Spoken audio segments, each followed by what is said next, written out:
আপনারা যে আব্বাস নৌকা উঠছেন, এই আব্বাস নৌকার তলা ফুটা হয়ে গিয়েছে।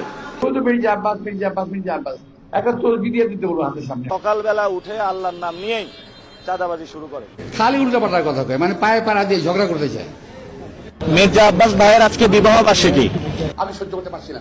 আমাদেরকে কিছু বললে বলে ছোট বাচ্চা, বেয়াদব। তো আপনি কত বড় হয়েছেন? 15 বছর তো খুঁজে পাওয়া যায় নাই। তার যা খুশি তাই কগিয়া, আমি কোনো কথা কমু না, ঠিক আছে। যদি আসনে না দাঁড়ায় তো আমি তারপরেও হলে ওনার এগুলা নিয়ে বলতাম। উনি তো ঢাকার একটা গ্যাংস্টার।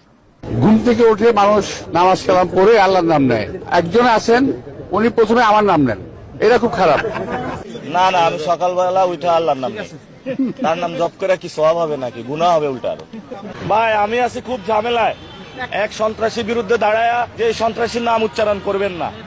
এই কার কথা বলতেছ? নামটা পরিষ্কার বলো তো, কার কথা বলতেছ? উনি জোর করে ভোট চাচ্ছে। পয়সা যদি লাগে আমাদেরকে বল, আমরা চাঁদা দিলে দিব না, অসুবিধা নেই তো। দুষ্ট আছে, মির্জা আব্বাসের নাম বলিয়ে না, উনি রাগ করবে। একদল ছেলে পেলে বেরিয়েছে যারা বেয়াদবের জন্ম দিচ্ছে সারা বাংলাদেশে। আল্লামা মির্জা আব্বাস ঢাকা হাটে চাঁদাবাজি করে। আমার বয়স তো কম হয় নাই, ওদের মতো ওর আমার নাতির বয়স না ওরা। এসব গুন্ডা মাস্তান চাঁদাবাজদের সাথে নির্বাচন করে নিজের মানিক যাচ্ছে। মির্জা আব্বাসের দোষ। আর যে বলে যে বাসায় আসো, বিরিয়ানি খাওয়া হবো, এটা বলে যদি গুম করে ফেলে। আমার বাসায় আপনারা এসে চা খাই যান, চা খান, নাস্তা খান, বিরিয়ানি খান, সব খাবো। বেশি বলে ফেলছি তো, আমি ওনাকে নিয়ে আর বলতে চাই না।